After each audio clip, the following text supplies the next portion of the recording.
Today, I'm going to teach you how to make a room in one-point perspective. One-point perspective is a type of drawing created in 2D that uses one point in the distance from which everything in the drawing recedes to, or comes from. When you are driving in a car on a straight road, you are seeing one-point perspective in real life. Artists have used one-point perspective for centuries to show depth in their paintings and drawings. Van Gogh's bedroom, Da Vinci's Last Supper, and Raphael's School of Athens are just some examples. We are going to start with simple shapes and vocabulary so that we can become expert one-point perspective artists. The important words to know are 1. Vanishing point, shown in red. This is the dot that everything goes to. 2. Orthogonal lines, shown here in yellow. These are the lines that make up most of the tops and bottoms of your shapes and always lead to the vanishing point. And of course, vertical and horizontal lines. Notice how straight these are? Here are some examples of cool room interiors in one-point perspective. Soon, you will be able to draw rooms just like these. Here are the directions I am going to be using. We will follow along step by step. Write your name on the back of your paper. We are going to start by finding the center of our paper. With a large ruler, connect your corners to draw an X. Where they intersect is your center. Draw a nice prominent dot there. This is your vanishing point and will not be erased until the very, very end. Next, we are going to draw the back room of our wall. I like to measure about 2.5 to 3 inches from the vanishing point and then connect all the lines to make a square or rectangle. The size is up to you, but the points of the shape need to match up with the lines on the X. It is also super important that your vertical lines are vertical and your horizontal lines are horizontal. If they are bent or diagonal, it will make the whole picture wonky. Let's pause here a moment to look at wonky one-point perspectives. I scoured Artsonia to find some poor kid I never met's one-point perspective room from a school far, far away that I've never been to. Even when we get past the scribble scrabble and sneaky white space, this is not in perspective at all. All right, this one has some cool features. A skylight, butterflies on the ceiling, but yeek. This one is not only not in perspective, there was nary a ruler to be found. Craftsmanship counts. I didn't only scour Artsonia for work to criticize. Here are some really nice ones. Okay, let's keep going. Now we are going to draw a door. On either side of your paper, I chose the left, like the directions. Draw a perfectly straight vertical line. It should touch the bottom X line. That line is the division between the wall and the floor.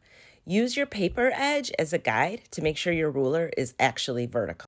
Line your ruler up with your vanishing point and the top of your new vertical line and connect. That new line is an orthogonal line. Decide how wide you would like your door to be and draw another perfectly vertical line, connecting your orthogonal line to the X or the floor.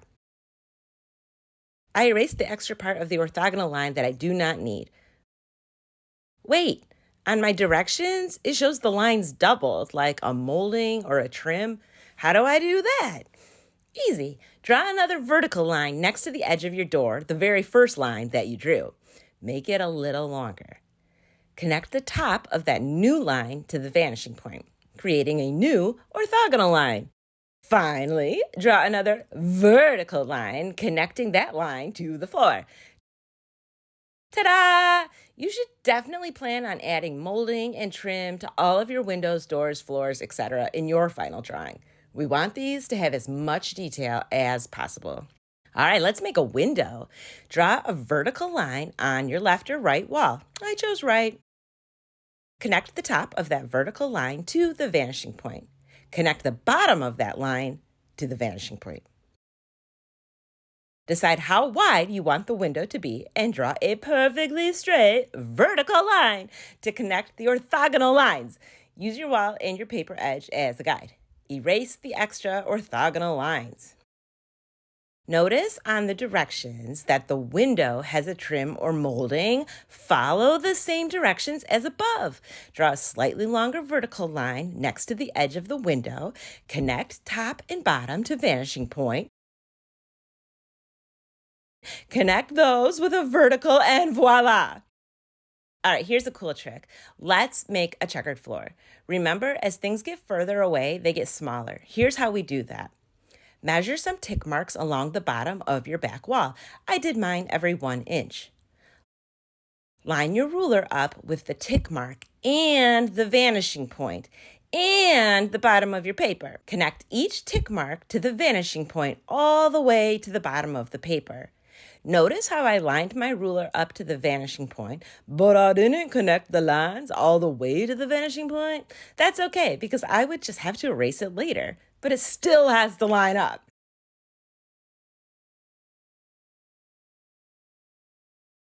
All right, this part is cool. To draw my floor tiles so that they get smaller as they get further away, I start by connecting the corner of my back wall to the corner of my front. Where the diagonal line and the orthogonal lines intersect, that is where I line my ruler up to make a perfectly horizontal line. Use the bottom of the wall and the bottom of your paper as a guide for a perfectly horizontal line.